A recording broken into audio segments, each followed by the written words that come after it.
1. Life in the desert. If you lived in Phoenix during the 1970s, you remember waking up early in summer, before the house had a chance to trap the day's heat. You remember ceiling fans running through the night, a box fan from Sears humming in the hallway, and sprinklers darkening the gravel yards along Thomas Road before sunrise. By mid-morning, the concrete outside was already too hot to touch, and without ever discussing it, everyone built their day around that fact. You remember climbing into the car and pulling your hand back from the steering wheel. You remember rolling the windows down before the air conditioning caught up, even though the air outside was already warm. Grocery runs happened early. Errands were timed to beat the sun, not the clock. By afternoon, the whole city seemed to go quiet. Curtains stayed drawn, televisions played low, and nothing much happened until evening loosened the heat's grip. Dinner came late. The streets didn't really fill back up until the sun was gone. None of this felt strange. It was simply how life worked here. Not a city racing towards something new, but one figuring out day by day how to live well in the desert. 2. Steady city expansion. Phoenix wasn't reinventing itself in 1970. It was growing outward at a pace that still felt manageable. The population sat just under 600,000, and most residents experienced the city through their own neighborhood rather than any downtown skyline. Streets near Camelback Road, Indian School Road, and 35th Avenue felt established, not like something thrown up overnight. Growth showed up as new schools, fresh streets, and asphalt pushing a little further into the desert, not as disruption. What felt uncertain came from outside Phoenix's borders. The 1973 oil embargo reached the city through gas station lines, not factory layoffs. 3. Economic anxiety. Inflation and climbing interest rates were dinner table conversation, but Phoenix never carried the same industrial dread that weighed on cities back east. That distance bred a quiet, if cautious confidence. The city felt insulated, even if it wasn't entirely immune. Technology entered daily life unevenly, without any fanfare. Air conditioning had become essential, but it wasn't always reliable. Units failed in July and August, sometimes right in the middle of a week-long heat wave. Arizona public service trucks became a familiar sight, parked along curbs near Bethany Home Road, while families waited it out inside, with Sears box fans propped in doorways, pushing warm air from room to room. 4. Technological challenges. Cars changed more visibly than almost anything else. Before 1973, big sedans, Ford LTDs, Chevy Impalas, filled Phoenix driveways. The gas shortages that followed the oil embargo shifted habits fast.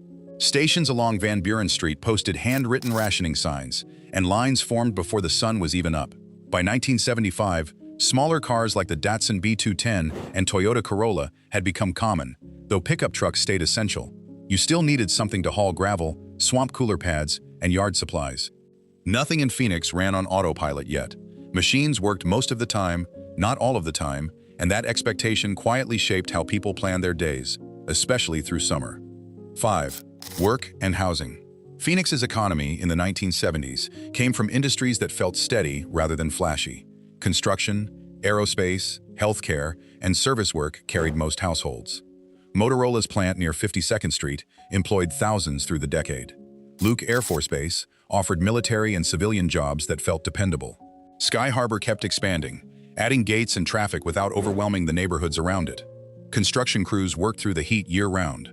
New subdivisions rose near 35th Avenue, Glendale, and North Phoenix, turning open desert into block walls and fresh pavement. When Metro Center Mall opened in October 1973, the surrounding area filled in fast with parking lots, restaurants, and retail jobs. Work that didn't depend on a factory floor or a shipping dock. 6. Cultural activities. Culture gave Phoenix something to gather around, especially through the long summer stretch. Music was everywhere, mostly through car radios and home stereos.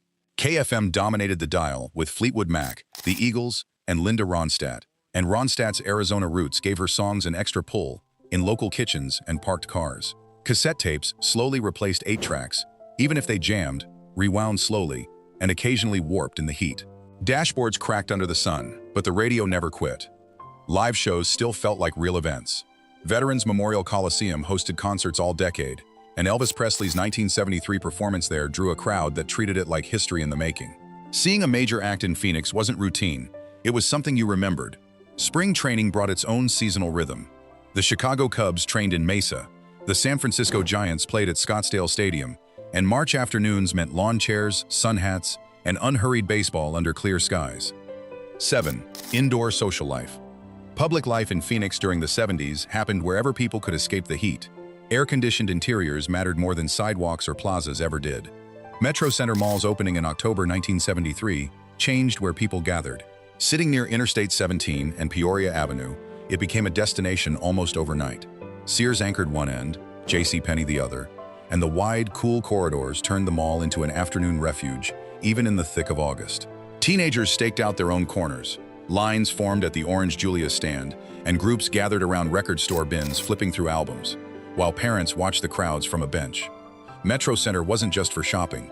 It was where people went to be around other people, without standing in the sun.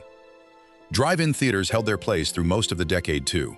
The Glendale Drive-In near 59th Avenue showed double features from the front seat of a station wagon, windows down after sunset, kids drifting off in the back as the desert air finally cooled. 8. Growing up in Phoenix, childhood here was shaped more by heat than by fear. Summers started early.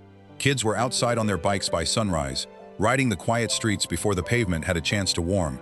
By mid-morning, the bikes leaned against cinder block walls, and the yards emptied out. Parents didn't need a watch to call kids in. The sun did that job for them. Public pools became the gathering spot.